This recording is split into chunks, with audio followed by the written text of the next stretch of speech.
What's up guys, it's Punchy, and today we're back with another weekly Deepwoken update with some new content and fun stuff to enjoy. For the last few weeks, Hallowtide has been happening, but that's finally come to an end, so if you got your loot, it's time to wait until next year. I still think there's a lot of new stuff to mess around with added today, with some changes to stuff that we're already used to. So, as always, make sure to like and subscribe for even more exclusive update content, and let's get right into it. Added today in the latest update, we have a new elemental weapon specifically for Froststrahl, although we did have some added in the past with the Grand Sudaruska as well as the Curse Winter. We're back with another here today. So let's get right into it, introducing the new Hailbreaker. This is a new greatsword in tune with Froststrahl, and it looks pretty cool. With a futuristic subtle technology type design, we have a sleek and solid greatsword with accents reflecting the element. It looks pretty cool, but let's get right into the gameplay. This legendary weapon is very powerful in all elemental aspects, and it does have a lot going for it based on the element. First of all, your basic M1s with the Hailbreaker proc chill on every single hit, otherwise procking crystal if you have that path. This weapon has two separate crits which lead into each other, which we'll be using. The normal basic crit can be charged or cancelled for a faster release, exploding with a slash of ice that places frost on the floor and keeps players frozen. This attack does pretty high damage and it's powerful at keeping players still, but it gets even crazier from here. Anyway, as mentioned earlier, I believe we can charge up the Hailbreaker by using the critical attack on top of our own ice, gaining a frosted appearance to the weapon.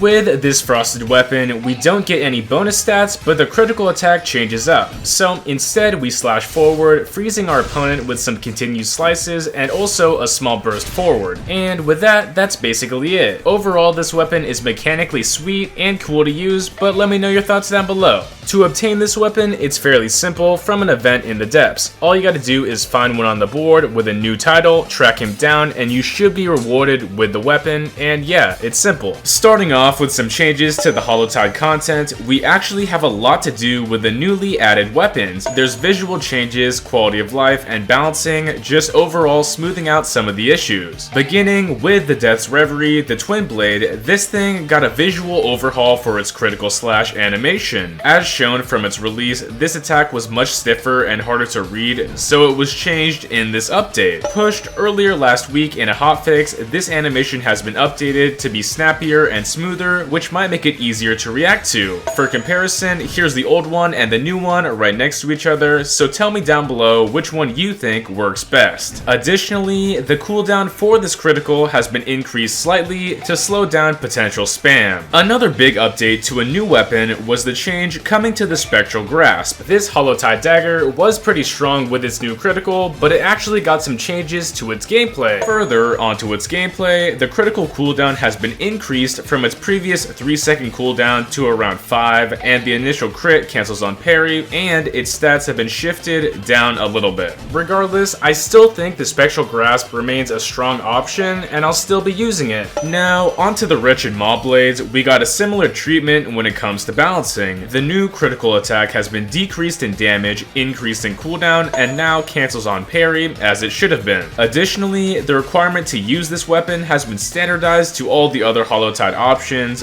boosting it up from 55 to 75 heavy, and that's okay, you know, it's not too crazy. Moving on to massive in-game changes, we have a giant mantra update that affects a lot of different options that people still use today. On several mantras with aiming, like Frost Grab, Rising Shadow, or anything that targets players, they've effectively been buffed. In this update, a bug fix was added, refunding some ether and reducing mantra cooldown if the targeting mantra can't find a target, and that's huge. Essentially, if you miss, there's less of a punishment for a lot of mantras with targeting. With some new support for Flamecharm as well as our role 2, we finally got fleshed out mantra icons for all of the flame options. Similar to what we see for physical attribute mantras, talent hands now have icons depending on the flame mantra that you rolled. It's finally nice to see some elemental variants to the stuff that we're all used to, and I'd expect a similar treatment across the board for basically every other element. These look really clean and I like them. Up next, with some changes to a very specific mantra, we got a pretty huge nerf to Scarlet Cyclone. This Blood Rend ability shoots out a multi-hit shredding projectile that applied good pressure from a distance, but now it's been kinda nerfed. Previously, you could throw this out, start stacking other mantras on top, and get to cooking, but now it's been changed entirely. In this update, Scarlet Cyclone no longer allows the user to use mantras during its uptime, which is a pretty huge nerf. Also found in some towns, there's these new things called gear cabinets, and you can head on over there to pick up everything you need to level, and it's all there. Anyway, for right now, that's about it, with a smaller update this time around, but make sure to check out the weekly Battle Royale. After Blood Ren's release, the wait for conquest continues, so win some games with your friends. Thank you so much to all my channel members who do support me directly, and you can join too if you like down below. As always, for even more exclusive update content just like this, make sure to like and subscribe. We just hit 100k subs, which is crazy, and let's keep going. Thanks again, it's punchin' time.